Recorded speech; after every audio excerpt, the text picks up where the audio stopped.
Buenas tardes a todos. Le damos la bienvenida a todos los participantes desde la Fundación Karakachov, la Ricardo Rojas.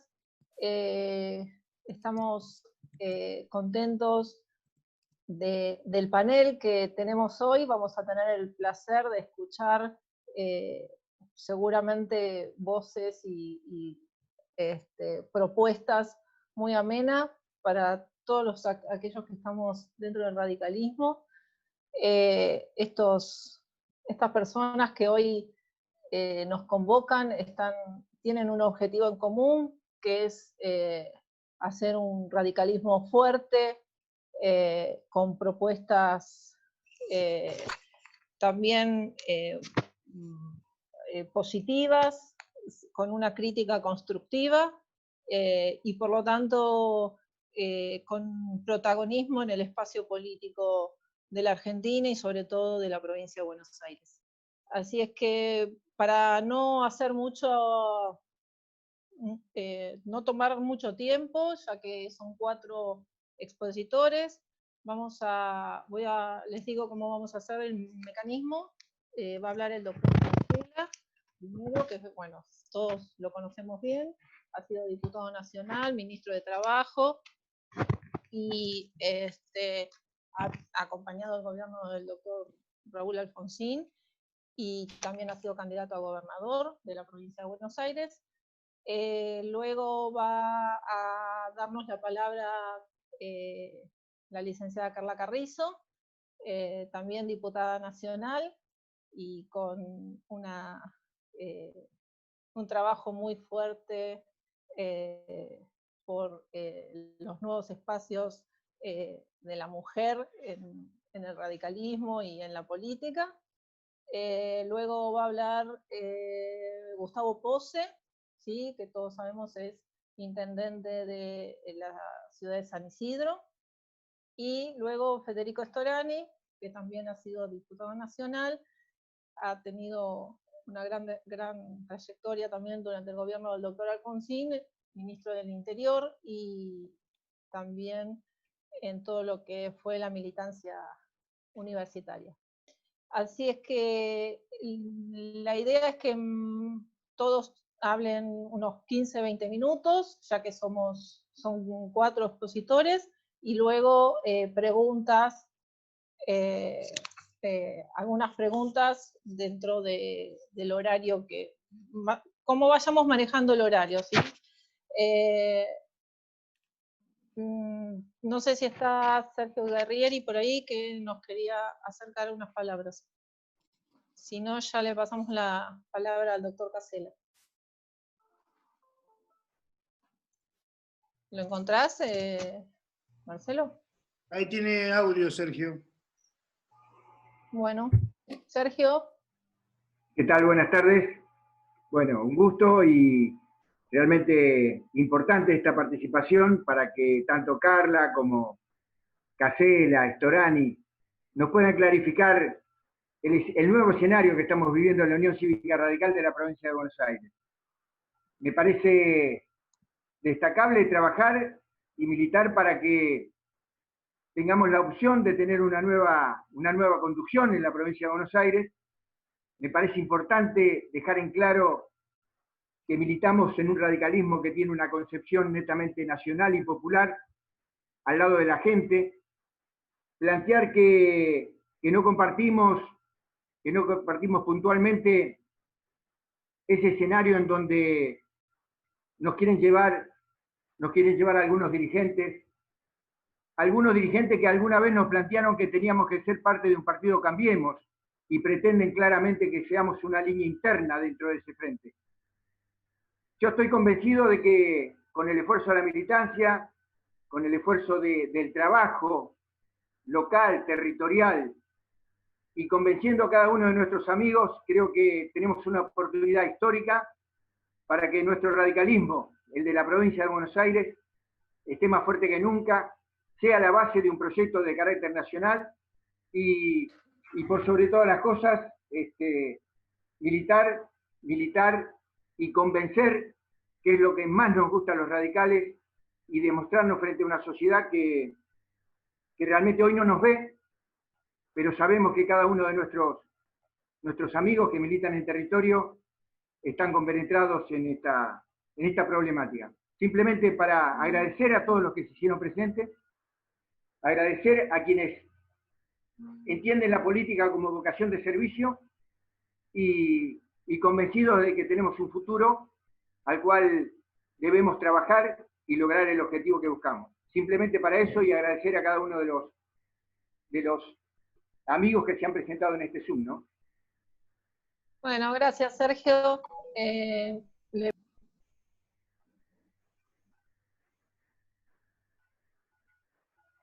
Selva, estás muteada.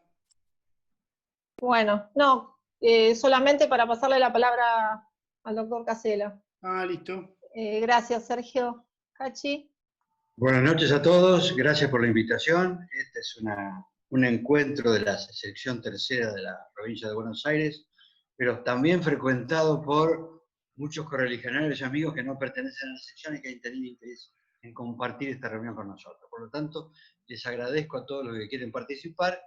Voy a tratar de aprovechar el tiempo, tengo 15 minutos, y le pido a Selva que cuando me pase de los 15 minutos me interrumpa rápidamente para no abusar de la buena voluntad de todos. Primero voy a hablar un poquito del tema de la reunión. El tema es pensando la Argentina post-pandemia. Es decir, lo que nos piden a nosotros es que hoy digamos alguna cosa acerca de cómo vamos a avanzar hacia el futuro después que salgamos de esta situación tan particular que estamos viviendo todos, no solamente los argentinos, sino toda la población mundial. ¿Qué debe pasar después cuando lleguemos a la conclusión de la pospandemia, de la pandemia, perdón? Yo creo que hay que pensar la situación en tres planos. En lo inmediato o urgente, en el corto plazo y en el mediano plazo. Digo que en lo inmediato la cuestión es muy simple, hay que organizar la salida desde el punto de vista de la salud pública. Lo primero que tiene que hacer el gobierno es organizar temas tales como la vacunación, la atención de las patologías derivadas de esta situación, porque es obvio que la pandemia va a generar consecuencias de tipo físico y de tipo psíquico que requieren un proceso de readaptación. Me parece que también hay que organizar un sistema, urgentemente un sistema de asistencia a las pymes industriales, comerciales y de servicios paralizadas por la cuarentena. Habrá que recurrir a instrumentos tales como los créditos, los subsidios o las excepciones tributarias, eso en el corto plazo, en lo urgente. En lo inmediato, en lo urgente. En el corto plazo pienso que hay que elaborar un programa destinado a recuperar los niveles de actividad pre-pandemia e impulsar el crecimiento de las exportaciones. Yo repito que hace muchos años Enrique García Vázquez nos enseñó a un grupo de jóvenes radicales de Avellaneda que el sector externo era el área débil de la economía argentina, porque Argentina no generaba los dólares necesarios para financiar su propio crecimiento. Y hoy lo vemos con mucha claridad. El nivel de endeudamiento que padece la Argentina es fruto de esa incapacidad. Por lo tanto, un programa de exportaciones enérgico es fundamental para financiar el crecimiento. Pero además hay que buscar consensos simultáneamente con un programa destinado a recuperar la productividad. Hay que buscar los consensos necesarios para programar, diseñar y poner en marcha un conjunto de reformas estructurales que impulsen el crecimiento, la modernización productiva y el equilibrio social. Cuando hablo de equilibrio social me refiero concretamente a la pobreza. La sociedad argentina está agobiada por un 40% de pobreza, en algunos casos extrema, que afecta fundamentalmente a los jóvenes, y por lo tanto en esa situación es imposible desarrollar una democracia participativa y abierta. Creo que el tema del equilibrio social, la lucha contra la pobreza, es un objetivo fundamental para el desarrollo de nuestra sociedad. ¿Cuáles son las reformas que hay que encarar en el mediano plazo? Yo recién hablé de buscar los consensos necesarios para consensuar y diseñar las reformas. ¿Qué reformas? Ahí tenemos que plantear en el mediano plazo. En primer lugar, la reforma del Estado, porque con el Estado tal como existe hoy en Argentina, tal como funciona hoy en la Argentina, no tenemos el instrumento idóneo para afrontar las transformaciones que hay que lograr. Creo que en el Estado hay que iniciar una tarea de desburocratización, simplificación y transparencia. Tenemos que digitalizar la función pública. Tenemos que avanzar hacia procesos de modernización, por ejemplo, el presupuesto plurianual. Tenemos que coordinar en términos federales las políticas de seguridad que aplica cada provincia, porque las policías son provinciales, pero tiene que haber una coordinación nacional frente a un problema que afecta realmente la calidad de vida de todos los argentinos. La reforma del Estado me parece que es la primera que debemos afrontar inmediatamente. Pero también después tenemos que afrontar la reforma tributaria. El sistema tributario argentino es regresivo. El impuesto más importante que estamos pagando en cuanto a dimensión de financiación de los gastos públicos es el IVA, y el IVA es un impuesto evidentemente injusto porque se aplica sobre todas las personas en igualdad de términos porcentuales, mientras que no todas las personas tienen la misma capacidad contributiva, de manera que es un impuesto notoriamente injusto. La reforma tributaria es esencial para buscar ese equilibrio social y combatir la pobreza. Tenemos que ir a un sistema tributario que tenga la riqueza como objetivo fundamental. La otra reforma es la reforma educativa. Obviamente los radicales tenemos antecedentes en ese campo y tenemos que recordarlos, profundizarlos y ponerlos sobre el escenario. La reforma educativa tiene no solamente aspectos formativos y de integración social, sino también aspectos productivos. Es muy difícil participar del proceso productivo con la transformación tecnológica permanente que estamos protagonizando si no tenemos formación permanente. El sistema educativo debe formar permanentemente durante todo el ciclo vital para que la gente siga siendo capaz de afrontar las transformaciones que está viviendo el mundo científico y tecnológico. La reforma previsional, cuando hablo de reforma previsional, de ninguna manera quiero decir bajar las jubilaciones.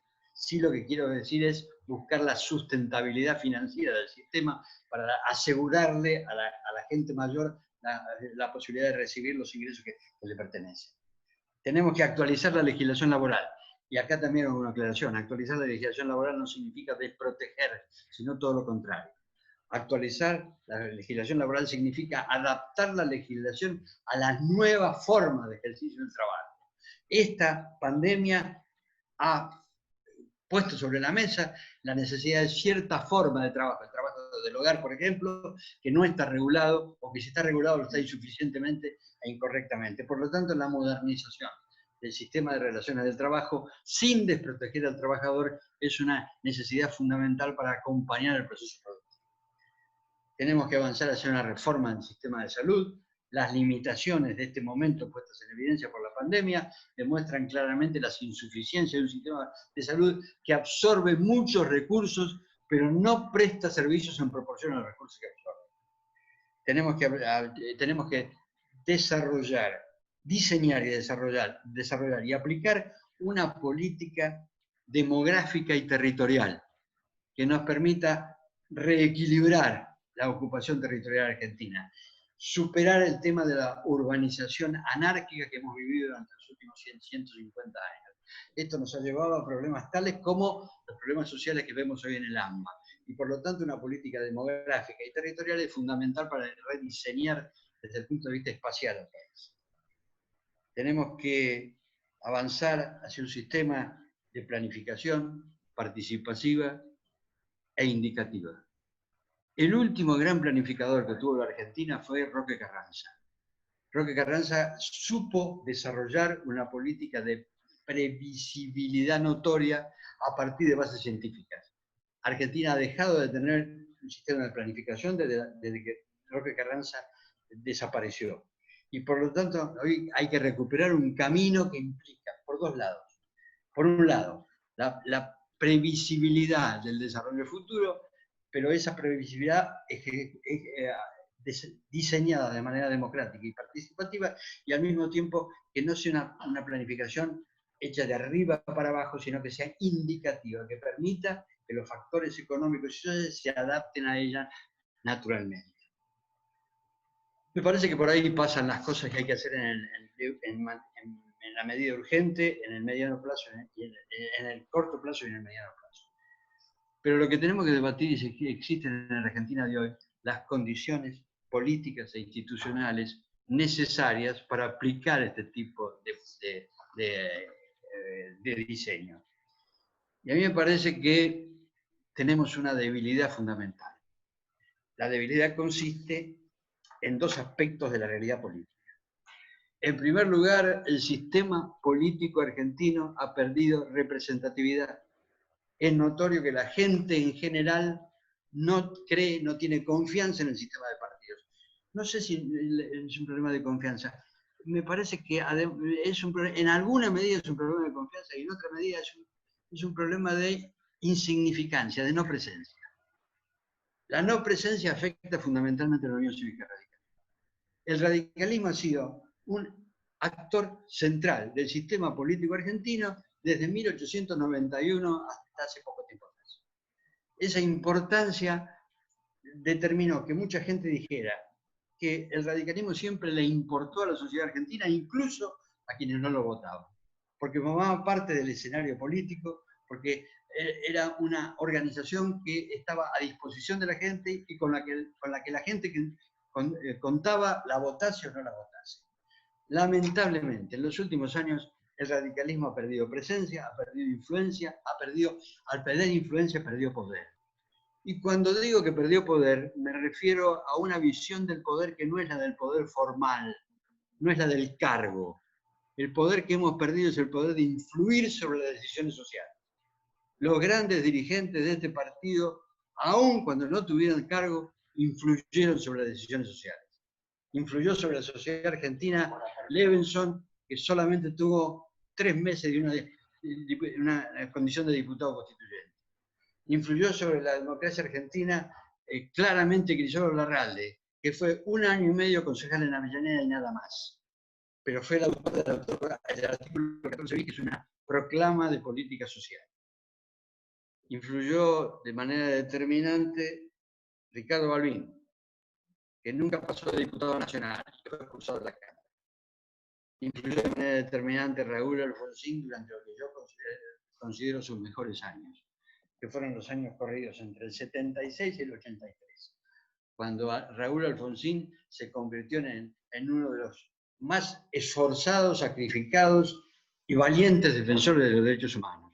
Incluso influyó sobre la sociedad argentina cuando se puso en contra de ella, a partir del 2 de abril, cuando fue el único político argentino que denunció el error enorme que estaban cometiendo los militares que pretendían mantenerse en el poder. Ese es el tipo de influencia que el radicalismo ha perdido. Y eso ha debilitado el sistema político.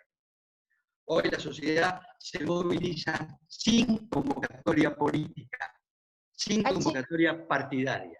Cachi, discúlpame. Quédate un poco quieto porque haces mucho ruido con el micrófono. Porque me muevo demasiado. Sí, ahí se escucha perfecto, sí. Sí, te acercás y quedas quieto. Voy a tratar de quedar un poco quieto.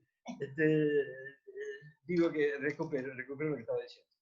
El sistema político argentino no está preparado hoy para responder a las expectativas sociales. Hay que recuperar el sistema político como la primera forma de volver a influir sobre la sociedad. Y en ese sentido, la recuperación del radicalismo es central. Tenemos que volver a tener un partido con identidad y autonomía. Esto implica estar en una coalición. Las coaliciones son instrumentos que funcionan de acuerdo a determinada situación política. Una coalición es una unión de partidos que mantienen su personalidad, que mantienen su identidad, que mantienen su espacio de cobertura social. Simplemente lo que hacen es que frente a una realidad coyuntural deciden postergar sus propias aspiraciones partidarias en favor del objetivo común que comparten. Pero siguen siendo partidos con toda su personalidad, toda su identidad. El radicalismo ha sido conducido de tal manera que ha dejado su identidad en el camino. El problema del radicalismo hoy es haber perdido identidad, haberse mimetizado, haberse desordenado y haberse sometido. Y por estas condiciones políticas el radicalismo no le sirve a la sociedad argentina.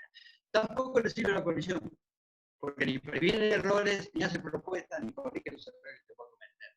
Por lo tanto... Sí, discúlpame, pero se te sigue escuchando un poco mal. Fíjate de acercarte al micrófono y... Porque si no lo más cerca posible del micrófono. Ahí está, ahí, si te quedas ahí está perfecto, bueno, me parece. Bueno.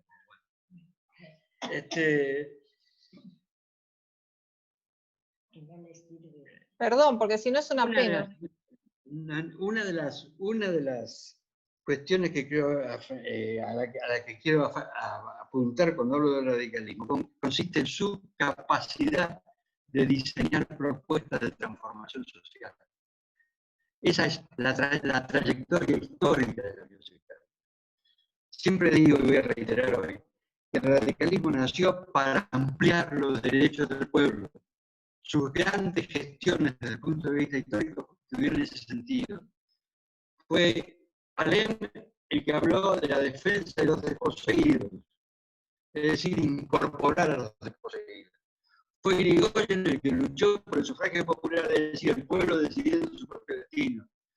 Fue la reforma universitaria la que logró la profunda transformación del sistema educativo argentino, culminando en el ámbito universitario, lo que viene a ser la ley 1420, y forjando una integración social que permitió el ascenso y la transformación de sectores enteros de nuestra sociedad. Fue Isidoro Larralde el que diseñó el artículo 14 bis de la Constitución Nacional para darle una política social sistemática a la Argentina, sin demagogia y sin explotación.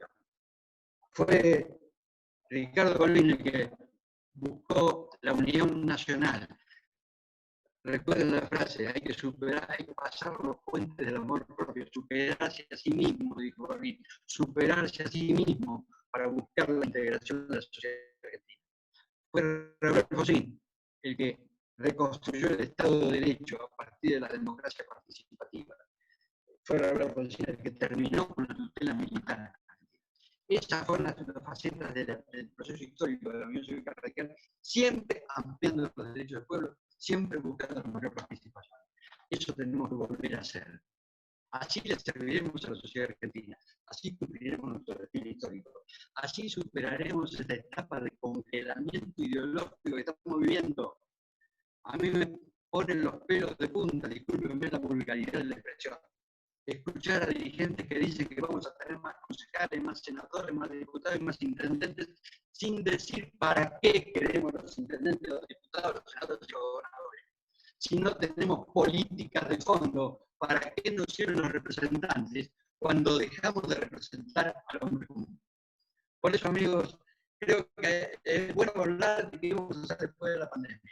Me parece que es una función que debemos cumplir, pero tengamos presente. Si no recuperamos el sistema político argentino, vamos a carecer de instrumentos centrales para hacer esa transformación. Y si en ese sistema político argentino no está actuando con firmeza, con dinamismo, con el constante sentido progresista y con definiciones morales claras de la Unión Cívica Radical, entonces el sistema político va a perder uno de sus sectores fundamentales. Muchas gracias. Bueno, muchas gracias, Casela. Siempre tan certero y tan movedizo. Tan movedizo también, que nos costó al final escucharte realmente, pero bueno, nos es siempre un placer, así es que agradecemos mucho y además te pasaste solo 3 minutos. Bueno, me alegro. Eso Movedizo, pero es puntual. increíble. Así que bueno, le pasamos la palabra a Carla Carrizo, que bueno, ya la presentamos y todos la conocemos, así es que Carla, ¿te podés desmutear? Sí, ¿ahí se me escucha? ¿Se me escucha? ¿Sí? Sí, perfecto, Bueno, Carla, gracias. Buenísimo. Cualquier cosa me avisen, porque la verdad que la accesibilidad está endeble en todos lados. Sí, sí, pero bueno, se escucha muy bien. Primero un enorme placer este encuentro. Ahí lo veo a Freddy, a Cachi, un placer también que lo incorporemos a Gustavo. La verdad que esta semana ha sido una semana un poco intensa políticamente, así que hemos estado todos muy atentos para encontrar a ver qué dirigente dice algo que nos dé una brújula de cómo transitar tanta toxicidad en el discurso público. Y la verdad que la agenda post-pandemia que enumeró tan completa, digamos, en forma tan exhaustiva, Cachi, es difícil no coincidir con eso. A mí me parece, no obstante, que la pregunta es, bueno, para poder transitar esa agenda, que es la expectativa de los argentinos, finalmente la expectativa es un país con sensatez y bienestar, La pregunta es cuál es la dirigencia que puede protagonizarlo. Y entonces ahí viene un poco el tema del radicalismo en la mira. A mí me encanta que este encuentro se esté dando en la tercera sección, y me encanta también que se esté dando en la tercera sección porque estamos hablando del radicalismo de la provincia de Buenos Aires. ¿Por qué es importante? Porque la pandemia lo que primero puso en escena es la dirigencia política que tenemos. Y no vamos a poder entrar en esa discusión ni construir una agenda si el radicalismo no se mira a sí mismo. Entonces es muy importante esta idea de revitalización. Todo el tiempo estamos siguiendo los Zoom, que está ocurriendo este debate en toda la provincia de Buenos Aires, para poder estructurar un radicalismo nacional. Miren, el radicalismo, si no es un partido nacional, no va a tener incidencia en el país. Y el punto es que no vamos a tener una democracia con calidad. No es que el radicalismo va a morir, porque el radicalismo está en la sociedad, es una cultura política. Todos sabemos y sentimos el radicalismo fuera del partido. El punto es que si no hay partido, la democracia va a ser otra cosa. Sobre todo cuando tenemos un 60% de estructura de la pobreza. Entonces, ahí hay un desafío interesante.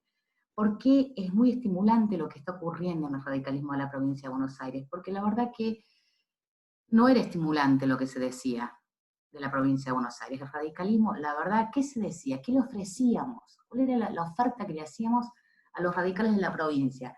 Todo mal. Lo primero que le decíamos era que hay que dividir la provincia de Buenos Aires, porque es insustentable dividirla entre bonaerenses ricos y bonaerenses pobres. ¿Eso es una política? ¿Esa es la voz del radicalismo para la provincia de Buenos Aires? Lo segundo que se le dijo, o escuché estos 4 años sobre la provincia de Buenos Aires, y se lo decía a los radicales, es, miren, es imposible conquistar la provincia de Buenos Aires, tenemos que ir de arriba para abajo, porque el dato dice que ningún gobernador de la provincia de Buenos Aires logró liderar el país. ¿Dónde sacamos esos datos?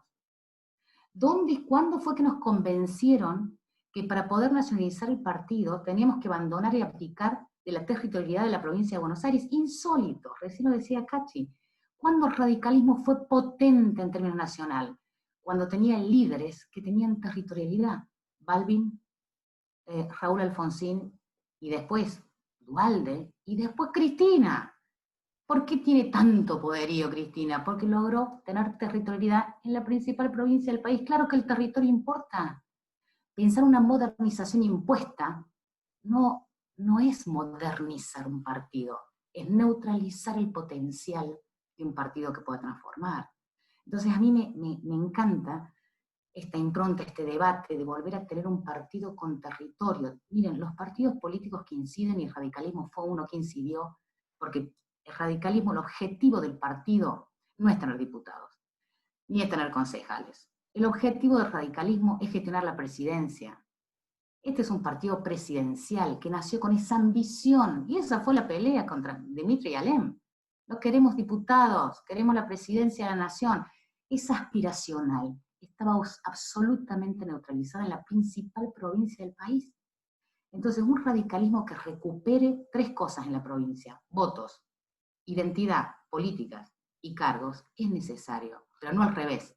Cargos sin identidad ni política, ni votos, es un partido dibujado. Es un partido donde la modernidad se escribe en los diarios, pero que no representa políticamente al bonaerense. Entonces yo me alegro de este tránsito, este debate, y eso es lo que hay que hacer en las 5 provincias importantes. Si no tenemos ese eje, no va a poder nacionalizarse un partido con voz, con identidad, que aporte votos y discusión pública y política en la coalición. Entonces, celebro este punto de partida, pero a mí me parece importante ver por qué la ciudadanía está hastiada de la dirigencia. ¿Y se equivoca? No se equivoca. Lo que puso en escena la pandemia es que la dirigencia siempre está detrás de la ciudadanía. Y voy a dar algunos puntos. Me impactó mucho hoy el diálogo que Martín Lustó tuvo con la Nata en un programa, y dijo, miren, no es que solamente aturde lo que dice la dirigencia, que se dice a sí misma todo el tiempo en los diarios y se pelea, sino lo que abruma, lo que le genera incertidumbre y orfandad a la ciudadanía son las discusiones que faltan. No es lo que se dice, sino lo que se omite. Entonces, ¿hacia dónde vamos? Entonces, pensemos un poquito. qué es lo que dice, y esto es para el oficialismo y la oposición, cómo se dice el oficialismo a sí mismo, ordenando Comodoro Pi. Esa es la interna del oficialismo, eso es lo que ve la ciudadanía del oficialismo en la pandemia. Y cómo se dice a sí mismo la oposición, mal, debatiendo cuál es el efecto de la marcha del domingo. Y está muy bien la marcha, porque hay que poner límites, está muy bien que la ciudadanía ocupe la plaza, pero no confundir oposición con país. El domingo lo que hubo fue una marcha opositora y está muy bien, hay que marcar los límites, hay que animarnos, está muy bien eso. Pero no es la sociedad. La sociedad es los que votan al kirchnerismo y los que votan a Juntos por el Cambio. La sociedad es mucho más que una plaza que dice no y solamente dice límites. Está muy bien decir límites, pero el punto que hoy la sociedad necesita es un liderazgo constructivo hacia dónde vamos. Cuando la pandemia se dicen datos, no es intuición. ¿Qué es la pospandemia? ¿Dónde estamos situados? Miren, hoy lo dijo Lustó, ¿dónde estamos situados? Estamos situados en un país que va a tener el mismo Producto Bruto Interno, el PBI, que en 1973, con un agravante, o sea, el mismo PBI que hace 47 años con dos agravantes. La misma torta, peor distribuida, con una estructura de pobreza inédita en la Argentina, y la dirigencia política se ocupa de descalificarse a sí misma, todo mal. ¿Dónde está el radicalismo que tiene que poner sensatez y liderazgo? Entonces, lo que la pandemia puso en escena, una dirigencia política que cumplió un ciclo en la Argentina. La brecha, la grieta no es cultural.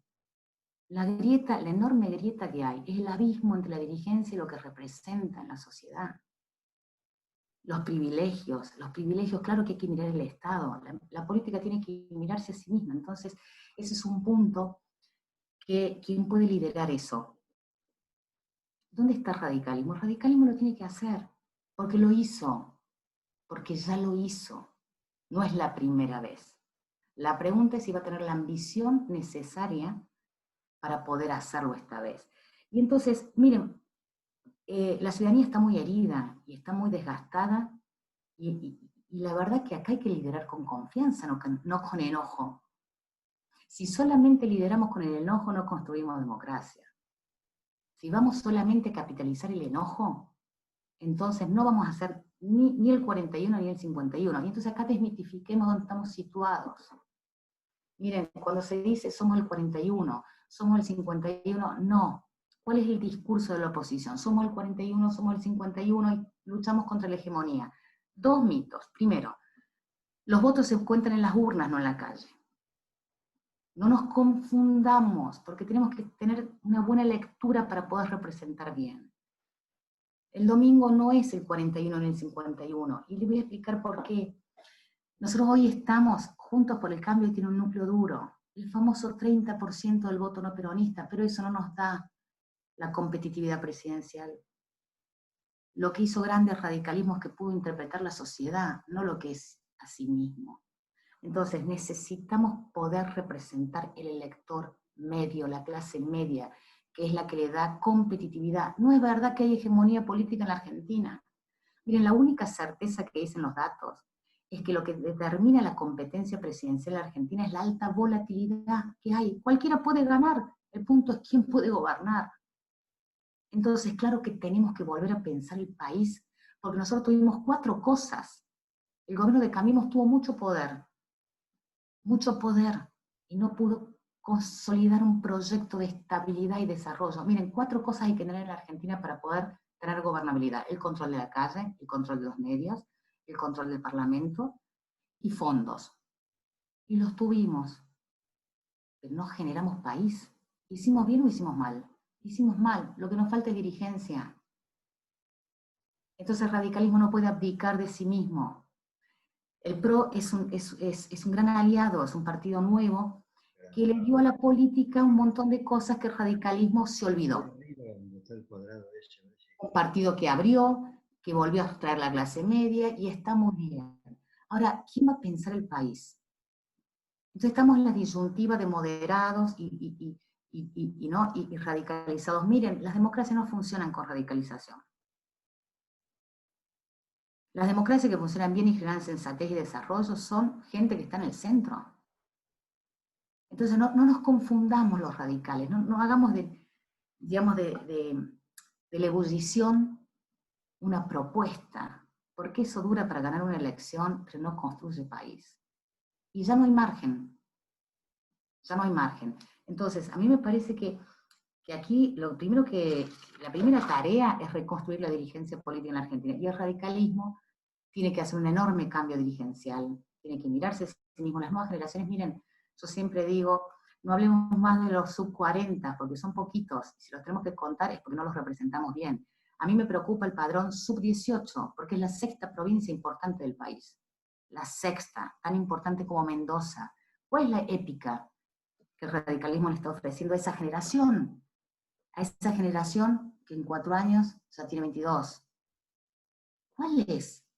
Bueno, necesitamos que el radicalismo vuelva a liderar confianza, no derrota. Confianza, no enojo. Miren, no podemos todo el tiempo liderar tragedia. Eso no enamora. Yo siempre digo, soy de la generación que a los 18 años tuvo la suerte, la excepcionalidad de encontrar un liderazgo como Raúl Alfonsín. Y yo les puedo decir que realmente no era más difícil que hoy, pero no vi una agresión en la construcción del consenso del 83, que se llevó el 52% de los votos. No hace falta agredir para representar. No nos conformemos con poco. ¿Cuándo es que perdimos la ambición de liderar? Entonces me parece que por ahí está el andarivel, contenido, audacia, carácter, de decir un sí y decir un no, sin gritar. ¿Y cuál es la agenda de lo que vamos a defender? Porque hasta ahora el radicalismo siempre se opone a todo. ¿Nos oponemos porque no tenemos propuestas? ¿Cómo es que el partido no ha pensado todo esto que dice Cachi Casela? Decimos no a la reforma, pero ¿cuál es la reforma del Poder Judicial que defendemos nosotros? Decimos no a la reforma, digamos, de la justicia, decimos no a la reforma previsional, todos decimos no. ¿Cuándo vamos a decir un sí? No lo sabemos, no lo pensamos, no lo proponemos. Si no lo pensamos y no lo decimos, no lo representamos. Ese es un poquito, me parece a mí, el desafío.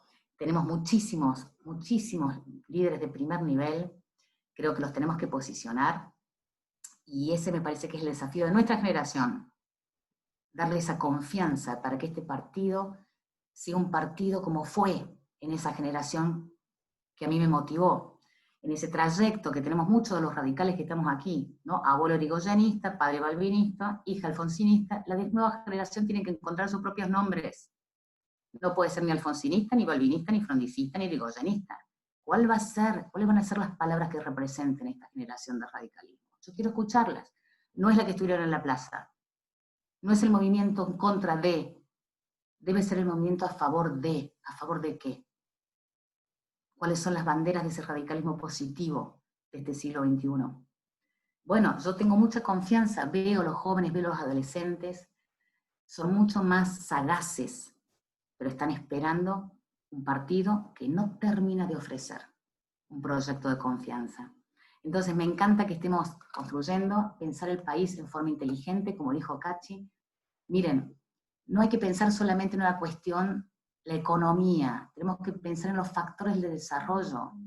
Claro que no aguanta la provincia de Buenos Aires con la cantidad de pobreza acumulada, pero no es dividiéndola que vamos a tener un proyecto de integración social. ¿Cuánto hace que no pensamos los proyectos de desarrollo focalizados? ¿Cómo hizo Lula para sacar 50 millones de gente de la pobreza? Simple, trasladó el bienestar a ciudades de 50.000 habitantes. Ese es el enfoque. Programas de desarrollo poblacional, bueno, ciudades, ahí hay que llevar el desarrollo porque la gente viene a las grandes ciudades, no para incomodar, para sobrevivir. ¿Cuál es el proyecto geopolítico que tenemos para la Argentina? Después de Sarmiento no pensamos la migración poblacional y el desarrollo. Bueno, bien, tenemos de la Argentina. Entonces, yo confío mucho en el partido. Miren, tantas veces he escuchado mucho que han dado el acta de función de muerte del radicalismo tantas veces en la historia, y les digo, este partido, a pesar de la dirigencia del partido, sobrevive porque es una cultura, es una pasión, es el país que vivimos y el país que pretendemos. Sabemos que puede ocurrir, no está mal la Argentina, pero no hay que ver fantasmas. No estamos frente a una hegemonía kirchnerista ni nada de eso. Miren, ¿saben por qué no hay grieta social y el elector no está agrietado y la polarización no existe en la sociedad? Porque el único momento en que votó un gobierno que podríamos decir que agrietó fue simplemente 2011 y 2015, y es porque el radicalismo compitió pésimo, no porque porque Cristina fue una líder, es que hicimos mal, usamos mal las pasos, pero no hay grieta. Entonces, si nosotros vemos grieta donde no hay, vamos a estar como los brasileros, que vieron en Lula un comunista. No, no es el comunista, no. Ver bien, representar mejor, sin temor. Pero no podemos decir las palabras que dijimos en 2015. Yo escucho dirigentes que dicen que ¿cuál es la agenda de la oposición? La luz detrás del túnel, ya lo escuché. La hegemonía contra el populismo. ¿Qué populismo? Ni Macri, digamos, Cristina no es Venezuela, es producto de la democracia argentina. Entonces, ni macrismo, ni cristinismo, construyamos una coalición con capacidad de gobierno que produzca sensatez y desarrollo. Depende de nosotros, de la inteligencia estratégica con que podamos competir. Y yo tengo mucha confianza en que el radicalismo va a poder llevar adelante esto. Me parece que el radicalismo ha superado otras crisis y bueno, y me parece que este es el momento de volver a pensarnos. Así que me parece que por ahí está el futuro. Muchas gracias. Gracias, Carla. Bueno, siempre te voy a decir algo que no quiero que te ofenda, al contrario, pero siempre nos hablas con esa tranquilidad que a la vez nos pega unos sacudones terribles que nos hacen bien, aparte, ¿no? Nos despiertan un poco y espero que en este momento que estamos despertándonos nos duren. Pero bueno, te agradecemos muchísimo las palabras. Ya han aparecido algunas preguntas, que después vamos a ver si tenemos tiempo, las vamos a ir haciendo, porque obviamente generaste muchos cuestionamientos también. Le pasamos la palabra a Gustavo Pose, que no sé si se unió, no sé, Marcelo. No se encuentra, Selva. Estoy esperando Bueno. pero de última que inicie Freddy y después que Gustavo cierre. Sí, Freddy, ¿querés ir hablándonos? Te escuchamos. Tenés que desmutearte, Freddy. A ver.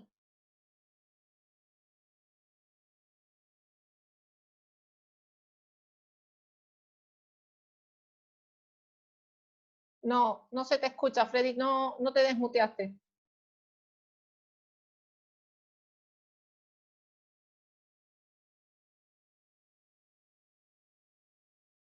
¿Vos podés desmutearlo o no? No, porque lo tiene así, él está de coanfitrión, lo podría hacer él.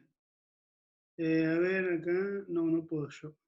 ¿Ahora me escuchan? Ahora sí, genial. Bueno, gracias, discúlpenme, no soy demasiado ducho con las altas tecnologías. Estamos todos bueno, escuchando. muchas gracias, Selva, muchas gracias también Sergio Guerrieri, que nos mete la mística de la militancia de lo que es el Gran Buenos Aires, zona sur, de la tercera sección electoral. Y no quiero repetirme, la verdad no quiero repetirme, estoy en un total de acuerdo con lo que ha dicho obviamente Cachi Casela, con quien ya hemos hecho varias reuniones, y celebro muy especialmente la participación de Carla Carrizo. Carla Carrizo, que le habrán adivinado la tonada, es tan cordobesa como yo, sin embargo es una excelente representante en este momento por la capital federal, por el distrito de la capital federal, pero por sobre todo es una gran representante del radicalismo y de un pensamiento que aúna un fuerte compromiso en cuestiones elementales, fundamentales, que atraviesan a toda la sociedad, que es el tema de la minoridad, que es el tema de la adolescencia, que es el tema de la violencia de género, que es el tema del compromiso con esta plaga que también ha irrumpido y que se pone de manifiesto, que a veces saca en momentos tan difíciles lo mejor de las personas y lo peor, como es la plaga de la violencia de género. Y Carla siempre ha sido una militante en ese sentido, extraordinariamente trabajadora, y yo por eso me complazco mucho en participar de esta reunión con ustedes. Simplemente para ir de mayor a menor, yo creo que obviamente todas las pandemias a lo largo de la historia han dejado consecuencias económicas, sociales, políticas. Para no hacer una historia que ya he repetido varias veces, yo diría que estamos en una coyuntura parecida, no igual, pero parecida, a lo que puede haber sido la crisis del 29-30, la Gran Depresión. Y en ese momento también hubo dos caminos que se bifurcaron. Quienes estaban partidarios o eran partidarios de los llamados movimientos nacionales, irrumpía Adolfo Hitler con el nacionalsocialismo, Benito Mussolini con el fascismo, Oliveira Salazar en Portugal, José Antonio Primo de Rivera con el falangismo en España, etc. Pero del otro lado también apareció una propuesta que fue el llamado Nuevo Trato, el New Deal, con un gran demócrata como fue Franklin Delano Roosevelt, y una política, y a esto voy en cuanto a propuestas y demás, una política que fue una política fuertemente proactiva del punto de vista de la actividad económica, que muchos han catalogado como una política de tipo keynesiana, proactiva, de intervención en el buen sentido de la expresión, para generar las condiciones de que hubiera mayores condiciones para la producción y para el trabajo. Bueno, yo creo, por supuesto, que las últimas situaciones de terrible caída del PBI mundial, siempre el modelo predominante usó la misma receta, las últimas cuatro por de pronto, la del 54, la crisis del petrodólar, la crisis del 2008-2009, siempre intentar inyectar recursos al sector financiero supuestamente porque éste volcara en la sociedad. Porque en realidad esto se acomoda con lo que ha venido predominando, que fue no solamente el sistema de producción capitalista, sino dentro del sistema de producción capitalista lo que se conoce como neoliberalismo. En los últimos 40 años de neoliberalismo, en la práctica esto traducido como las recomendaciones del consenso de Washington, que entre otras cosas planteaban una privatización que le quisieron hacerla sinónimo de la necesaria reforma del Estado, pero privatizaron de manera salvaje, o por ejemplo la flexibilización laboral, que la hicieron sinónimo de precarización laboral, conspiró en definitiva contra otro gran hallazgo que tuvo la historia y que en este momento añora mucho el mundo, que es el famoso estado de bienestar, el welfare state. Si nosotros hoy todavía tenemos alguna capacidad de defensa en contra de esta pandemia, es porque en alguna época tuvimos una educación pública de excelencia y una salud pública de excelencia. Cachi lo dijo bien, también lo ha mencionado Carla, la ley 1420, la reforma universitaria, todo el proceso de normalización de las universidades, etcétera, etcétera. Pero también tuvimos a un ministro como Oñatibia, que por ejemplo Arturo Oñatibia en el gobierno de Arturo Illia, con la famosa ley de medicamentos que tuvo tanta gravitación que llegó a tratarse en el Senado de los Estados Unidos porque afectaba los intereses de los grandes laboratorios, es decir, los que especulaban con la salud del pueblo argentino. Gracias a eso tuvimos también una industria de medicamentos. ¿Y qué hubiese sido de nosotros si por lo menos, aún en decadencia, no hubiésemos tenido esos dos grandes pilares? Educación pública, salud pública. Por lo tanto, yo quiero ser muy preciso en cuanto a la agenda macro. Desde mi punto de vista, nosotros tenemos que proponer desde el radicalismo, recojo lo que dice Carla, creo que es totalmente, nosotros tenemos que oponernos, ya lo dijimos y para eso hicimos en su momento algunos de nosotros el planteo en la última convención nacional importante, que fue la de Gualeguaychú. Las dos reglas de oro de la democracia eran el equilibrio y el control del poder y la alternancia en el ejercicio del poder. Pero la verdad que una vez conseguida aspirábamos a un gobierno de coalición que no fue. Y lo que tenemos que tener ahora es también la generación de una alternativa política, no solamente garantizar la alternancia, sino una alternativa política. Una alternativa política se construye con contenidos políticos que puedan hacerse carne en el pueblo que las tiene que protagonizar. Y desde ese punto de vista, yo creo que nosotros tenemos que tratar de ser los abanderados de la reconstrucción de un estado de bienestar. Sé que los recursos son escasos, sé que entonces hay que modificar profundamente el sistema impositivo para que aquellos que tienen mayor capacidad contributiva sean quienes hagan el mayor esfuerzo, aquello de lo equitativo, de lo que planteaba en su momento el propio Raúl Alfonsín, pero aún así va a ser insuficiente. Razón por la cual tenemos que pensar también mecanismos institucionales que vayan facilitando encontrar determinado tipo de denominadores comunes que nos saquen de una lacra que también ha sido lo que en la época de la coordinadora, discúlpenme que la mencione, nosotros llamábamos las divisiones artificiales del campo popular. Y ahora se podría traducir en la grieta. Está perfecto que nosotros, como ha dicho Carla también, pongamos límites, señalemos desviaciones, por ejemplo, la cuestión de la reforma judicial sin consenso, determinados atropellos y demás. Pero a cada cosa que nos oponemos tenemos que ir con una propuesta. Si no aparece simplemente como decir estoy en contra porque estoy en contra, y nada más. Y eso realmente puede llegar a un sector de la sociedad, pero no constituye una masa crítica que pueda convertirse en una mayoría como aspira en la Unión Cívica Radical. Y en tal sentido, yo tengo un par de cosas que plantear. La primera, bastante tiempo, vengo planteando la necesidad que por ley, y recalco, enfatizo, que sea la necesidad de constituir un Consejo Económico Social.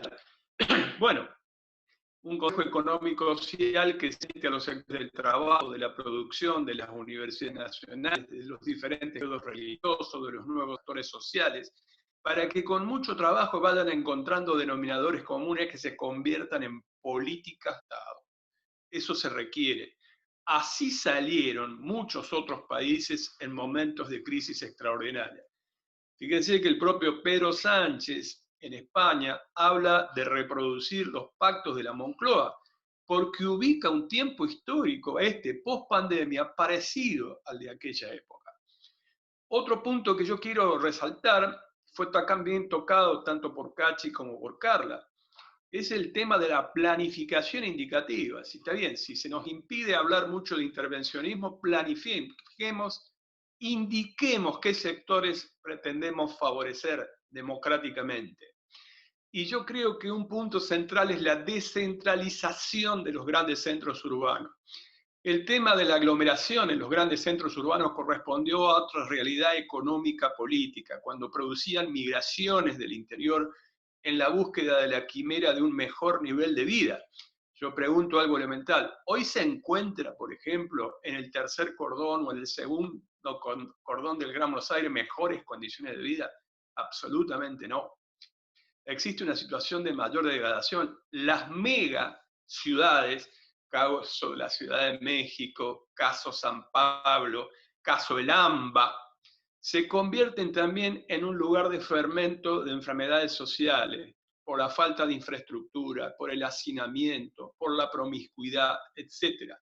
Por lo tanto, apuntar a la planificación indicativa, de descentralizar, haciendo oportunidades nuevas, tiene muchísimo que ver con otro punto, desde mi punto de vista, extraordinariamente importante que yo quiero destacar, que es una relación mucho más amigable, mucho más sustentable con el medio ambiente, con la naturaleza.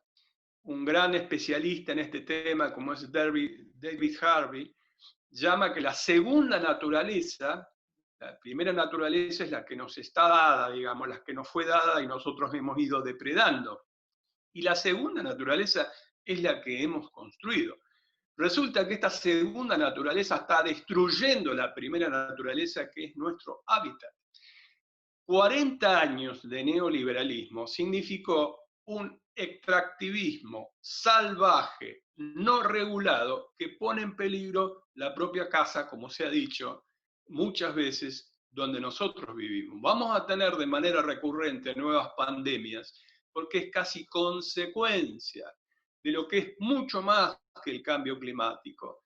Es la cuestión del calentamiento global, que se lo disfraza solamente de cambio climático, pero es mucho más grave. Para temperarlo le dicen cambio climático, en realidad es un calentamiento global que no es compatible con la vida en un determinado plazo. Por lo tanto, hay que pensar en esas nuevas formas que significa la economía circular, no solamente porque es mucho más amigable desde el punto de vista de la relación de la economía con el medio ambiente, sino que a su vez también es mucho más eficiente desde el punto de vista de la ecuación económica. Obviamente que como eso afecta a muchísimos intereses fuertemente concentrados, es combatido. Pero hacia esos puntos tenemos que ir nosotros. Esas tienen que ser las agendas, en vez de estar planteándonos cuestiones puramente coyunturales para sacar una ventaja, que es pan para hoy y hambre para mañana. Y finalmente una cuestión del tema partidario. Yo creo que es imprescindible que nosotros reconstituyamos un partido de los grandes centros urbanos, un partido que históricamente, con todo el respeto que tengo por correligionarios de todo el país, por supuesto, el radicalismo fue protagonista de grandes transformaciones y cambios cuando conectó el radicalismo de la provincia de Buenos Aires con el radicalismo de la capital federal, con el radicalismo de Córdoba, con el radicalismo de Santa Fe. Estamos en una oportunidad de poder hacerlo. Yo creo que podríamos definirnos ideológicamente con un pensamiento socialdemócrata moderno, pero que a su vez tenga propuestas muy, pero muy concretas para ir fijando la agenda. Equilibrio, control, garantizar para la salud de la República alternancia en el ejercicio del poder, pero sobre todo construir una alternativa política con un profundo contenido socialdemócrata, que significa mayor sensibilidad, que incorpore también la cuestión de género como una cuestión central, y no que nos hagamos los distraídos cuando tenemos algunos exponentes del más alto nivel, por ejemplo en el Senado de la Nación, que votan lo contrario de lo que implica una correcta política de profilaxis por parte del Estado, que esto es que debe ser la preservación de la salud del pueblo argentino, por caso en la cuestión de la despenalización del aborto. Cuando le hacemos un homenaje a Florentina Gómez Miranda, recordemos, yo fui diputado con ella cuando a ella le gritaban: Florentina, sos una asesina. Y nosotros la bancamos en ese momento y todo lo demás. De esa historia venimos. Por lo tanto, nosotros tenemos que tomar lo mejor de nuestra historia, transformarlo a reivindicaciones específicas que puedan constituirse en un gran conglomerado de una reivindicación general. Y el radicalismo no tiene que ser sectario. Pero el radicalismo, hace un rato estuve en un Zoom con Martín Lustó, y a una pregunta que le hicieron le decía si el radicalismo tenía que ser nuevamente la columna vertebral. Él contestó: más que la columna vertebral, que da algo así como el esqueleto, que está bien, nosotros tenemos una estructura y siempre nos vanagloriamos de que tenemos una estructura nacional, tenemos que ser el corazón y el cerebro. Y eso tenemos que ser. Después tenemos que tener toda la amplitud necesaria. Yo creo que hay que reformular, por lo tanto, nuestras políticas con el liderazgo fuerte de un radicalismo renovado. Eso es a lo que apuntamos. Si nosotros cumplimos con ese objetivo, seguramente estamos muy bien encaminados en una situación que es extremadamente compleja como la que hoy vivimos. Muchísimas gracias y espero no haberme excedido. Bueno, muchas gracias, Freddy. Muy buenas reflexiones. Y estamos llamados a a ser fuertes y a imponernos un poco más, ¿no? Con nuestras ideas sea en una alianza o en el ámbito, ya sea en el campo político abierto. Carla, ¿querés decir algo? Porque te veo ahí como entusiasmada. Estás muteada, ¿no? Bueno. No. ¿no? A disposición de las preguntas, me encantó como siempre escuchar a Freddy, es un placer. Lo extrañamos, que volvimos a escuchar, mira, hace años que yo ya Animales Sueltos no lo escuchaba, pero cuando empezó el Freddy, la verdad que había programas para grabar, porque eran como unos buenos, bueno, hace mucho que los radicales no hablamos, y está buenísimo. Yo recuerdo, solamente digo esto, mi generación se formó con los radicales escuchándolos. Nosotros teníamos dirigentes que cada vez que hablaban anotábamos, y ahí a partir de eso, porque uno aprende en política imitando cómo se hace, es un oficio. Y la verdad que esta nueva generación ha perdido ese gran capital de formarse con dirigentes, y entonces me parece que los tenemos que sacar del closet, tenemos que mostrar lo que somos, y me encantó eso del corazón y el cerebro, bueno, me encantó, porque, así que bueno, reivindico estos lugares realmente, eso quería compartir. Bueno, muchas gracias a todos. Lamentablemente Gustavo Pose no llegó, está en otra reunión y parece que se hizo más larga. Está Walter Caruso, que nos va a transmitir un saludo de Pose. No sé, Marcelo, si le... Sí, igual. Hola, ¿cómo están? Ahí está. Hola a todos, ¿cómo están? Lamentablemente teníamos agendado este Zoom a las 6 de la tarde, y cuando se produce el cambio ya habíamos tomado compromiso para estar en otro Zoom, así que les transmito el saludo de Gustavo, y no falta oportunidad de generar otro para que podamos estar presentes la semana que viene, cuando ustedes dispongan. Así que bueno, transmito las disculpas correspondientes, pero fue un cambio de agenda por el Zoom que tuvimos antes con Martín, y ya tenía compromisos tomados, y en este momento está haciendo justo contestando preguntas en el otro Zoom. Así que pido las disculpas correspondientes, los saludo a todos, y la próxima obviamente vamos a contar con la presencia de Gustavo. Bueno, muchas gracias, Walter, y saludos de todo este grupo. Había algunas preguntas, no sé si alguien quiere hacernos alguna más. Había algunas preguntas en el chat. Básicamente, las que yo alcancé a ver tenían que ver con la exposición de Carla.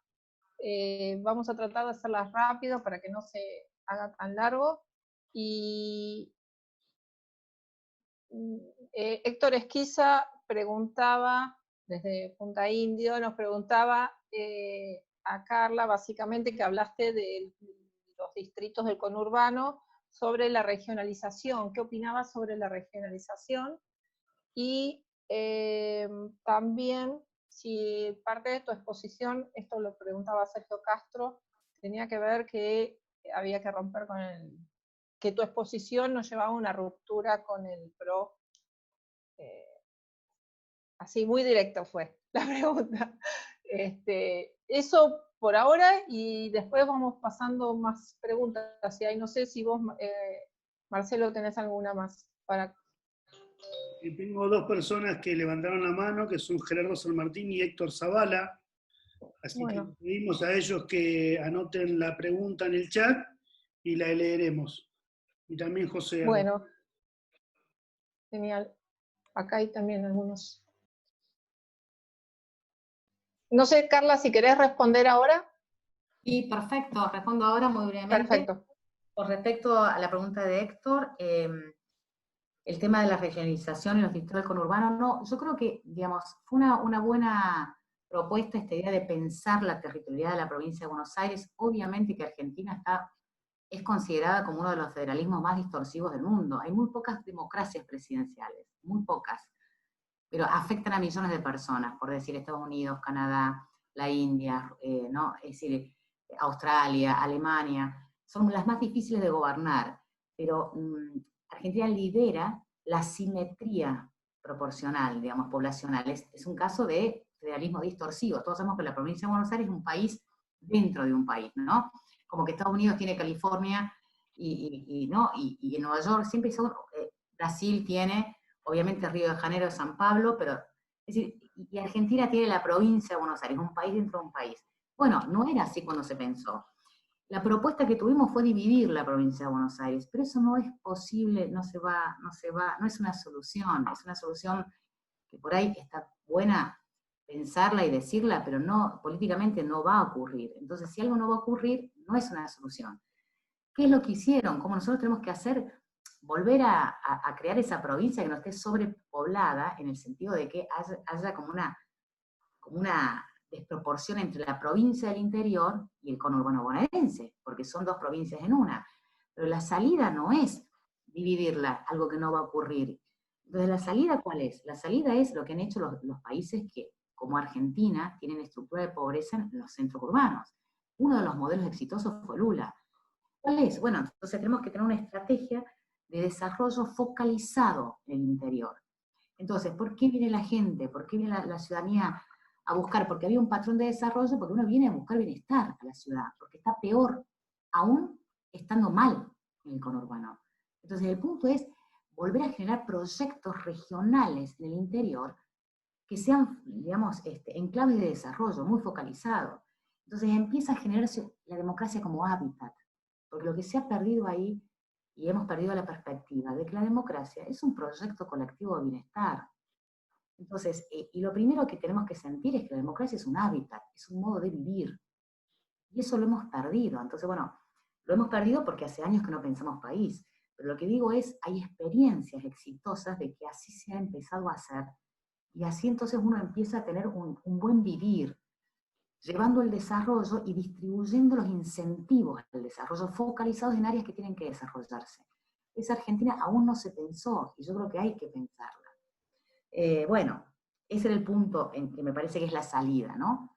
Tenemos, bueno, el federalismo es una herramienta positiva, las universidades son otras, ahí también tendríamos que pensar, digamos, no abrir tantas universidades, bueno, creamos como 14 que ofrecen lo mismo, en la misma área, cuando nosotros podríamos hacer el modelo europeo, que tienen pocas buenas, y no sé, en el norte arte, en el sur física, y entonces ahí tenemos también todo un proyecto de distribución poblacional, pero hay muchas cosas para pensar esa estrategia.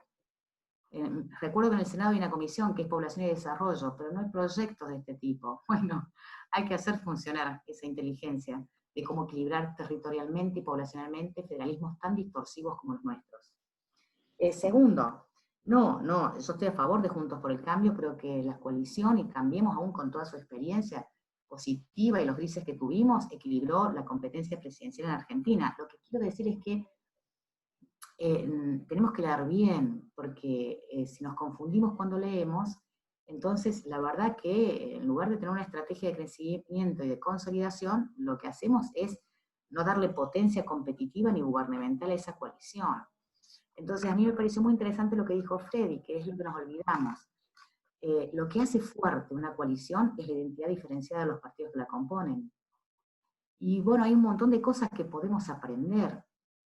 Miren, lamento tanto el Brasil actual, lamento tantísimo esa situación, porque la verdad que cuando el aprendizaje de Brasil, si tenemos que hacer la cuestión comparada de las formas de gobierno de coalición, la llegada de Lula al gobierno fue un avance enorme para la democracia brasilera. Fíjense que en Brasil, por primera vez, en 1987, se terminó el voto calificado, porque los analfabetos no votaban. Fíjense en la construcción de ciudadanía, lo que nosotros teníamos desde 1918, ¿no? 16.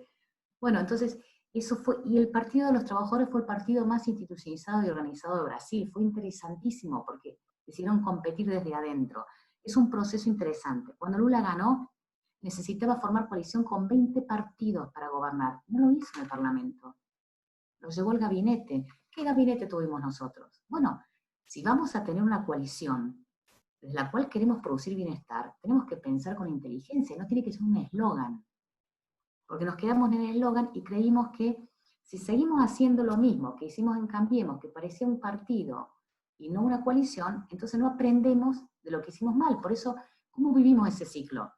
Con esa especie de frustración de que pudimos y no hicimos, porque la sensación, y la buena noticia es que Alberto no creó el albertismo, porque si hubiese creado el albertismo y la moderación de Alberto hubiese triunfado, hoy no tendríamos centro para poder politizar. Y hubiese nacido un proyecto de hegemonía del peronismo sensato. Bueno, tenemos todavía un margen de competitividad, pero no vamos a volver a ser gobierno si solamente militamos lo negativo y el rencor, porque la clase media se asusta, la clase media quiere sensatez. Entonces no es que votó a Cristina, votó a Alberto porque Alberto parecía moderado. Miren, la sociedad no se equivoca, tiene una inteligencia estratégica y competitiva, lo que pasa es que nosotros le hacemos la vida muy difícil al elector argentino, muy difícil. ¿No? Lo votamos a Macri porque era la política del acuerdo, y el 2015, ¿no? El 2016, ese primer año, todo el mundo se relajó, y vino la política de la homogeneización, y nadie sabía dónde estaba situado. Entonces hicimos kirchnerismo invertido, no va más, perdimos tiempo, teniendo que cosas insólitas, los medios, la calle, el control del Parlamento, porque la verdad que se había logrado una cohabitación muy buena siendo minoría, se había logrado una dinámica gubernamental, y tuvimos plata, incluso cuando nos fundimos nos dieron plata. Bueno, no pensamos en construir país, hicimos oficialismo, no gobierno. No va eso. Nosotros, y no es el PRO el que hizo las malas cosas, el radicalismo no tuvo un no contundente. Entonces, ahí está. Necesitamos, obviamente, fortalecer esa coalición, pero se va a fortalecer si nosotros nos animamos a hacer lo que somos. Una coalición sin política no va a ningún lado, más política que nunca. Entonces, eso es lo que tenemos que hacer, y está muy bueno, pero lo tenemos que hacer nosotros que tenemos más experiencia, no hay que tener temor en eso. No hay que tener temor. Se construye desde el vigor, se construye desde la diferencia. Entonces, ese era el punto. Y después, bueno, esas eran las dos preguntas, me parece. Bueno, muchas gracias, Carla. Marcelo, ibas a hablar vos. Ibas a decir algo. Hay una pregunta de Aldana Jurado, déjame que la ubico. Sí, hay muchísimas preguntas. Sí.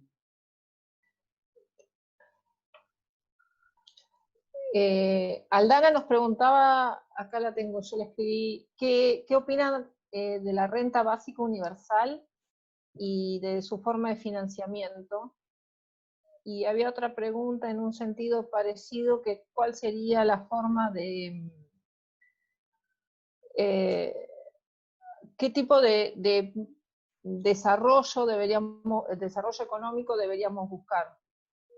Y básicamente de estrategia de producción deberíamos buscar. Esta última estaba dirigida a Casela, que me parece que se nos fue.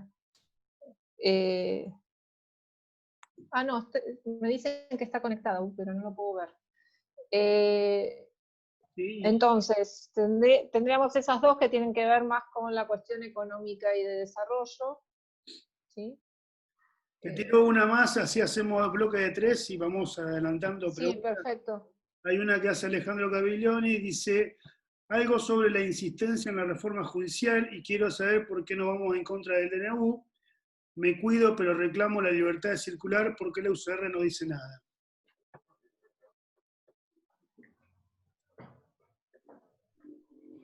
No sé quién quiere empezar respondiendo.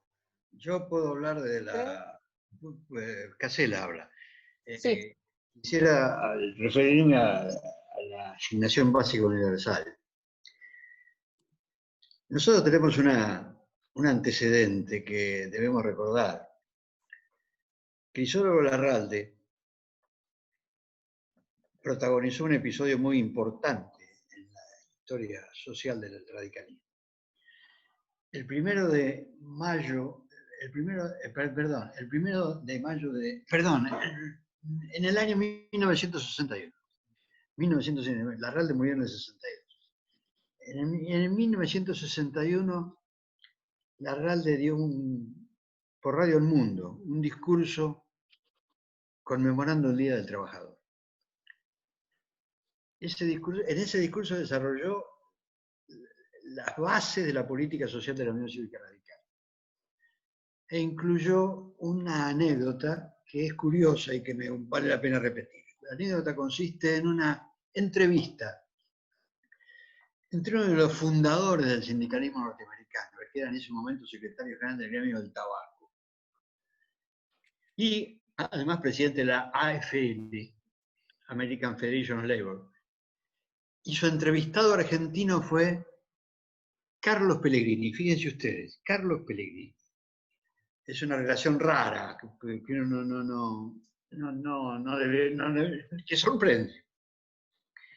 En esa relación el sindicalista norteamericano le explicó a Carlos Pellegrini las luchas que el movimiento obrero había desarrollado en el mundo industrial. Y Carlos Pellegrini escuchó con atención y finalmente le preguntó: usted habla de alcanzar los objetivos finales. ¿Cuáles son esos objetivos finales? Y el dirigente norteamericano, el dirigente obrero norteamericano, dijo: oh, no, doctor, no. Para eso falta mucho. Lo fundamental es seguir peleando. Larral le agrega: por supuesto, el dirigente sindical sabía bien cuál era el objetivo final. Simplemente le dijo a Carlos Pellegrini que la lucha debía continuar, ese es el sentido de su propuesta. Y agrega Larral inmediatamente: para los radicales, la meta es la supresión del régimen del salariado. Fíjense ustedes, la supresión del régimen salariado. ¿Qué quería decir Larralde con esto? Larralde no quería decir que había que dejarle pagar el sueldo a los trabajadores, para nada, totalmente lo contrario. Lo que quería decir es que había que reemplazar el concepto tradicional de salario por una visión distinta. Toda riqueza es producto social. Solamente algún tipo específico de riqueza es producto de un hombre, una persona individual. Un artista, un creador, pero en general la riqueza que nos permite vivir con cierta calidad de vida es un producto social. Todos participamos en su creación.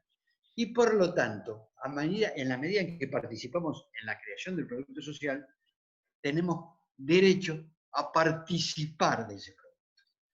Por lo tanto, cambia la esencia conceptual del salario. El salario no es relación de dependencia, no es compraventa de energía laboral, pasa a ser otra cosa. Pasa a ser el derecho a participar en la riqueza colectiva. Ese es el sentido que Larral le daba a la supresión del régimen del salariado. Quería suprimir la concepción histórica del régimen salariado, que establece una dependencia social, una dependencia económica y una dependencia jurídica. La dependencia social es el patrón por arriba y el trabajador por abajo. La dependencia económica es el patrón paga y el trabajador vende. Y la dependencia jurídica es el patrón manda y el trabajador obedece. Eso, con el concepto de Larralde, desaparecía. La participación en la riqueza social era un derecho del trabajador, no era una compra-venta. El trabajador dejaba de ser una mercadería para convertirse en un protagonista del proceso creativo en igualdad de condiciones. La idea de la asignación básica universal tiene algo de eso, Por supuesto, requiere un sistema productivo y una forma de creación de riqueza que sea suficiente para abastecer a toda la sociedad, para incorporar a toda la sociedad. Ojalá pudiéramos llegar en algún momento. Creo que eso significaría un salto cualitativo muy fuerte, pero siempre y cuando consideremos esa asignación no como a un privilegio o una generosidad legal, o una generosidad estatal, o una generosidad gubernativa. Se trata de la concepción de que el hombre tiene derecho a cierta calidad de vida simplemente por participar en la creación de la riqueza colectiva. ¿La otra pregunta cuál era? Vos me dijiste dos. Bueno, sí, ¿cuál sería el modelo de desarrollo productivo que se debería encarar? Bueno, eso da para una tesis. Da para una larga discusión. Argentina tiene una ventaja comparativa que es su capacidad de creación de alimentos, ¿cierto? Eso está claro. Por supuesto, eso tiene que ser necesariamente una base de la riqueza argentina. La producción agroalimentaria tiene que ser una base de la riqueza argentina. Me parece que nosotros seguimos un estado de subdesarrollo que depende en gran medida de qué hacemos con los productos primarios que producimos. En general, los exportamos como vacas cortadas por la mitad, granos a granel. De esa manera, difícilmente creemos la capacidad de generar trabajo que esta sociedad necesita, y además estaremos siempre dependiendo del mercado externo y los precios que se fijen fuera de la Argentina. Por lo tanto, tenemos que evolucionar, esto lo dice todo el mundo, de la producción de granos y carnes a la producción de alimentos elaborados, con un valor agregado. Tiene que ser un salto cualitativo importante. El sector agropecuario produjo en los últimos 20 años, 20, 25 años, una transformación tecnológica que no podemos negar. Creo con seguridad que el sector agropecuario ha sido el sector económico que produjo un salto cualitativo más notable desde el punto de vista de la aplicación de tecnología. Por lo tanto, esta visión tradicional del oligarca terrateniente que manejaba la estancia desde Palermo Chico, esas cosas que ya no existen más. Puede existir alguno que tenga nostalgia o que quiera seguir operando así, pero el productor agropecuario de hoy es un hombre que invierte en tecnología, invierte en ciencia, se forma, contrata profesionales de primer nivel, desarrolla una forma de trabajo que ha permitido pasar de las 40 o 50 millones de toneladas que producíamos hace 25 años a 150 que estamos produciendo este año. Falta el salto posterior. Y para eso hay que tener una programación, es decir, hay que tener una planificación. Pero no es el único tema. Nosotros tenemos fuerte capacidad en materia informática, en materia científico-tecnológica, en el área del desarrollo de empresas digitales. Tenemos que profundizar ese desarrollo. Nosotros tenemos la posibilidad de avanzar en términos de turismo, por ejemplo. Me parece que son en materia de servicios. Tenemos que armar un esquema de desarrollo agroindustrial, un esquema de desarrollo científico-tecnológico en el área digital, y tenemos que armar un esquema de desarrollo en materia de servicios que nos permita dos cosas: mejorar la calidad de los productos que desarrollamos y al mismo tiempo generar trabajo. El trabajo requiere una visión moderna. Estamos percibiendo, esto es evidente, está dicho por gente de mucho nivel, que el trabajo humano ha perdido importancia en la creación de riqueza. Y por lo tanto ahí hay un cuello de botella que habrá que afrontar decididamente. Habrá que buscar los métodos que en algunos lugares de Europa se están ensayando. La jornada laboral, el horario de trabajo, los días de trabajo, es decir, distintas variantes que permitan generar empleo para todo el mundo. Pero eso requiere una economía fuertemente productiva. Si no hay base económica, no se puede financiar. Por lo tanto, me parece que a esto debemos apuntar, generando la idea de que el progreso en el desarrollo tecnológico y científico debe estar acompañado por capacitación para que todo el mundo tenga posibilidad de incorporarse al sistema, y en segundo lugar, con una economía productiva que genere los recursos para financiar. Bueno, muchas gracias, Cachi. No sé si Freddy o Carla quieren agregar algo a esto, y después tenemos una preguntita más sobre tema más partidario, y ya vamos a ir cerrando porque se está haciendo la hora de la cena. No sé si quieren agregar algo a esta cuestión económica. Freddy, ¿no? ¿Carla? ¿No? Bueno, le paso un par de preguntas que tienen que ver con la cuestión partidaria. Una es sobre qué opinan Freddy y Carla sobre el tema de los dichos de Ernesto Sanz de pedirle apoyo a María Eugenia Vidal para el oficialismo del partido, y la otra, ¿cuál sería el rol o el ayornamiento que necesitaría el radicalismo para transformarse de un partido de masas a un partido más moderno y actualizado que tenga más relación con la sociedad, como hoy nos expresaba Carla. No sé quién quiere hablar. Bueno, voy a tomar primero el tema. Pero a mí me produjeron vergüenza, sinceramente. Me parecieron humillantes las declaraciones, humillantes para los radicales. Pensemos que Sanz hace un tiempo dijo que dejaba la política activa, todos sabemos que no, que siempre estuvo entre bambalinas, tratando de garantizar pequeños nichos de lugares donde podía incidir, como por ejemplo en el ámbito de la justicia, de manera muy negativa, ¿no?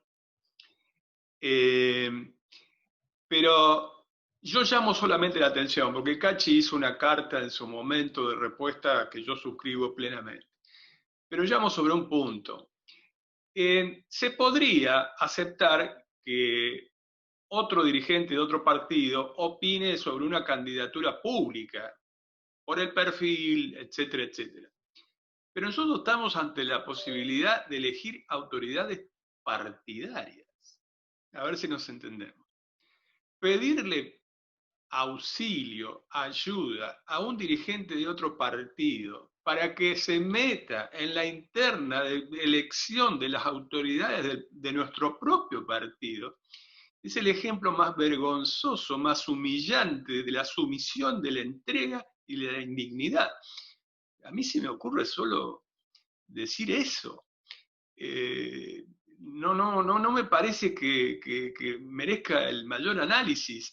Y además con una trascendencia que le dan algunos medios a todo esto, porque está clarísimo entonces los intereses que representan y los intereses que defienden, que no son los intereses justamente populares y demás.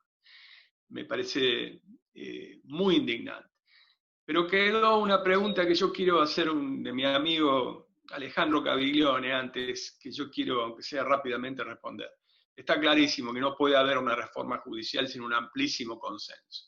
Y ya lo he dicho muchísimas veces públicamente. Empecemos, entre otras cosas, por volver al texto de integración de equilibrio de la ley del Consejo de la Magistratura, que impida que un solo sector practique los 2/3 para bloquear el corazón de ese organismo, como es la designación de magistrados o la posibilidad de acusación de los magistrados.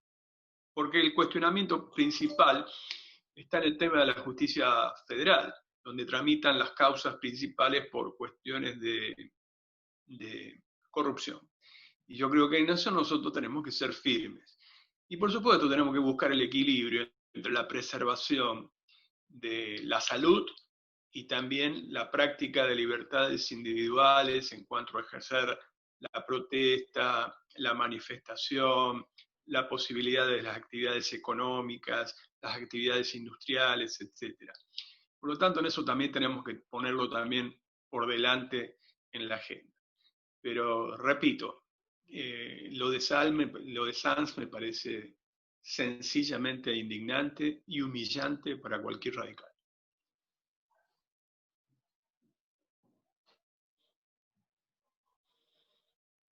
Carla, no sé si querés respondernos la otra pregunta. Sí. Y la segunda era, ¿cuál sería el rol de un radicalismo ayornado? Digamos, ese sería, bueno, primero que coincido con Fede con respecto al tema de Ernesto, y también creo que los radicales tenemos que volver a sentirnos cómodos con lo que somos. Los radicales siempre tuvimos discusiones porque somos un partido apasionado que siempre pensó la política, y no puede ser que la política sea vivir como una sospecha. Y eso me parece que tenemos que volver a construir lo que somos, con frescura, con naturalidad, la política del disenso. Hemos tenido internas tremendas en la historia política del partido, y siempre eso nos ha favorecido porque discutimos visiones, contenidos. Entonces no tenemos que tener esos pudores. Eso me parece que es volver a recuperar esa frescura de pensar con política, y además esta idea de que la política no es una historia personal, es una historia colectiva. A mí me parece que eso, digamos, bueno, está bien, es la posición, ¿no? Pero, digamos, me parece una profunda declaración de debilidad, porque es lo de Ernesto, digamos, me dio como un poco lo que sintió Freddy, un poco de pudor, la mirada que tienen sobre nosotros, porque entonces qué debilidad, como no acuso a mi mamá y a mi papá que me están queriendo competir, no sé, una cosa, le puso en evidencia un poquito la poca legitimidad del proyecto del radicalismo bonaerense durante Cambiemos. Entonces me parece también un incentivo para de alguna manera recuperar ese radicalismo que incomode, que haga ruido, que tenga territorio, que sea genuino. Me parece que va en esa dirección y estuvo bien poder, digamos, verlo así. Después, sí, creo que también quedarnos tranquilos de que en el Congreso, obviamente, la reforma judicial es una propuesta absolutamente desubicada, digamos, no es buena la reforma, no es buena en todo lo que tiene que ver la justicia federal. No es solamente los cargos, sino que digamos, hay una mirada ausente, que es lo que necesita la ciudadanía. Esa es una propuesta de reforma dirigida a resolver el tema de la política. Es una reforma para la élite, pero no hablamos de accesibilidad.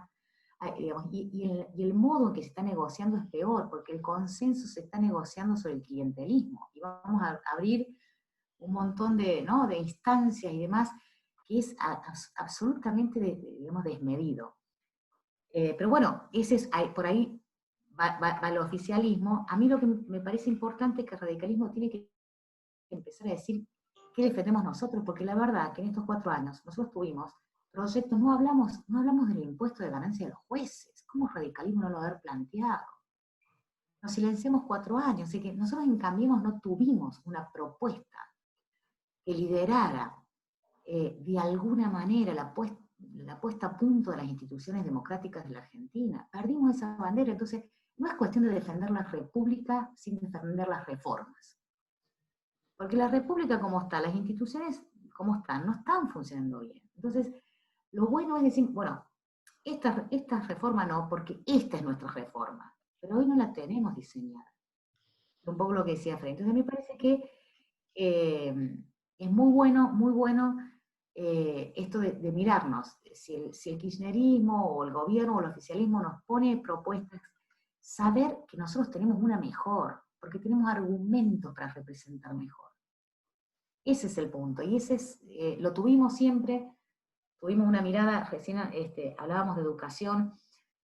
Miren, yo quiero defender la idea de que tenemos que hacer una revolución educativa. A mí no me gusta la palabra emergencia en la Argentina, porque todo es emergencia. Y hace 10 años que vivimos en emergencia, yo voté 2 como diputada, y ahora resulta que todo es emergencia. Cada vez que decimos que la dirigencia política dice que algo es emergencia, estamos en emergencia alimentaria, de todo tipo, es para que la estrategia sea el salto hacia adelante. Ninguna emergencia, pocas y buenas políticas, las necesarias, como decía Cachi, lo inmediato, lo mediano plazo, y la educación es revolucionaria, que es multidimensional. Sí, está probado, es un dato. Y los radicales de hace años que no lideramos una reforma educativa en serio. Todos sabemos que no es la brecha digital, que es peor que la brecha digital. Porque la clase media abandonó la escuela pública. No tenemos actores sociales ahí, maestros solos, huérfanos por los sindicatos peronistas. Bueno, volver a recuperar eso. Entonces, ese es el radicalismo. ¿Cuál es el rol nuestro? Perder el miedo a los espacios públicos. Se hace política en los clubes de fútbol, se hace política, no ocurre eso en el Parlamento. Ahí, el radicalismo. Yo veo a nuestros adolescentes hace años que no vamos a los centros de estudiantes. Bueno, miren, tenemos que estar ahí, tenemos que estar en los centros de estudiantes liderando eso, porque el adolescente, hoy, ¿quién no fue adolescente? Bueno, los adolescentes quieren siempre un mundo justo y tienen derecho a empezar por la izquierda para después estar en el centro. Pero hoy el radicalismo no está ahí dándole una épica. Entonces, ahí tenemos que empezar a hacer lo que fuimos, ese partido sin pudores, pero sabiendo en claro las 5 cosas que hacen una identidad que enamore, que represente, que dé épica a los jóvenes, a los adolescentes. Nosotros lo hicimos, no hay razones para no volver a hacerlo, solo no tener confianza en nosotros mismos. Así que por los colegios secundarios, vamos por los sub-18, por las universidades, y con confianza en que lo podemos hacer. Para eso tenemos que organizarnos, volver a tener ese partido ruidoso. A veces incomoda, pero está buenísimo que sea así. Así que, bueno, por ahí me parece que es la idea de ayornarnos. Bueno, lamentablemente ya es bastante tarde, nos han quedado muchas preguntas y participaciones pendientes. Esperemos tener alguna otra encuentro. ¿Sí? Perdón, Selva. Sí. Entró Gustavo Pose. Sí, ahora justo estaba cerrando las preguntas y bueno, le damos la bienvenida a Gustavo Pose, que nos va a dar unas palabras. No sé, vos, Marcelo, ¿te ubicaste? Tiene que desmutear él, está de coanfitrión. Gustavo, te tenés que desmutear. No sabemos. Ya estamos. Ahí estamos. Bien, bárbaro. ¿Me escuchan? Sí, bueno, bienvenido, Bien. Gustavo. Bien, Carla, escuché la última parte, pero es como el que agarra la película empezada, pero igualmente me gustó. Primero quiero saludarlo a Cachi, saludarlo a Freddy, si bien estoy en contacto con ellos de otra manera. Carla, felicitarte por la organización de la reunión. Transmitirles que tengo la alegría de poder compartir esos valores, de compartir esa búsqueda de recuperar la épica en el radicalismo, que por momentos siento que tengo la edad que tenía antes y quiero tener las oportunidades de las cosas que me perdí y de las cosas que tuvieron otros, y que el radicalismo lo vivo también con los aciertos, con los errores, lo vivo como la casa. Tengo la alegría de que mis hijos eligieron y son personas social y políticamente comprometidas, y por razones de exitismo, por razones de lo que fuese, podían haber elegido otros partidos políticos, y también son radicales, lo cual para los que nos dedicamos en política, que los hijos no nieguen la política y que sean comprometidos y que lo podamos hacer juntos, aunque no en todos pensemos igual, es una alegría enorme. Nunca vi una elección partidaria, solamente partidaria, que tenga una bisagra de época tan fuerte como esta. En realidad no la vi y la vivo con mucha emoción, así que para mí sigue, si bien estoy en contacto con ellos, poder hacerlo con Cachi Casela, poder hacerlo con Federico, poder hacerlo con todos los que nos estamos acompañando y entendiendo además que el radicalismo, que no hay manera de producir una revolución contemporánea en el radicalismo, no se puede hacer si no es desde la provincia de Buenos Aires, que siempre el eje fue, como a la antigua, en la jerga, era capital, provincia, Córdoba, Santa Fe. Bueno, la responsabilidad nuestra es en la provincia de Buenos Aires. Confirmamos nuestra vocación frentista, pero sabemos que es con el radicalismo liderando en calidad de socio pleno. Les doy un abrazo grande a todos. Vengo de otro Zoom, que es un Zoom de salud por los temas estos de la semana. Muy bien, Gustavo. Saludos. ¿Qué hace, Cachi? Un abrazo. ¿Cómo te va, viejo? ¿Cómo andás? Bien. Un abrazo, Gustavo, también de mi parte. Freddy, un abrazo grande.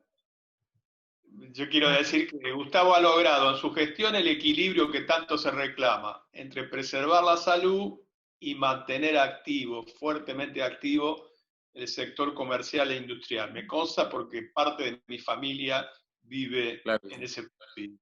Así que mis felicitaciones, porque es lo que buscamos realizar. Un abrazo grande, Freddy. Muy bien. Bueno. Sí. Carla, muchas gracias. A Selva, a Cachi, a todos, un placer enorme, la verdad, escucharte, Gustavo. Te sigo a veces por televisión, los leo, porque cada uno a veces está en su oficio, ¿no? Y se está como ensimismado en la diaria, pero muy contenta de este radicalismo bonaerense que, bueno, este debate que ha empezado. A veces me pierdo algunos Zoom, a veces los sigo a otros, y bueno, volvemos a pensar política. Está buenísimo esta especie de ruido, y está buenísimo. Así que, bueno, toda la energía para poder seguir construyendo y en todas las secciones. Así que bueno, enorme alegría compartir hoy con ustedes. Bueno, les agradecemos a Cachi, si va a decir algo. No, despedirme, gracias a todos. Les agradecemos a todos los que estuvieron presentes. Gracias acá a Marcelo, que estuvo manejando el Zoom, y obviamente, bueno, a los expositores, y esperemos que vayamos mejorando con el radicalismo, y también que podamos salir de esta situación engorrosa que estamos sanitaria. Un saludo a todos. Gracias, Chao, Selva. chao. Gracias, Selva, y nos vemos a todos el día lunes a las 19 horas con la séptima. Sí. Un abrazo grande.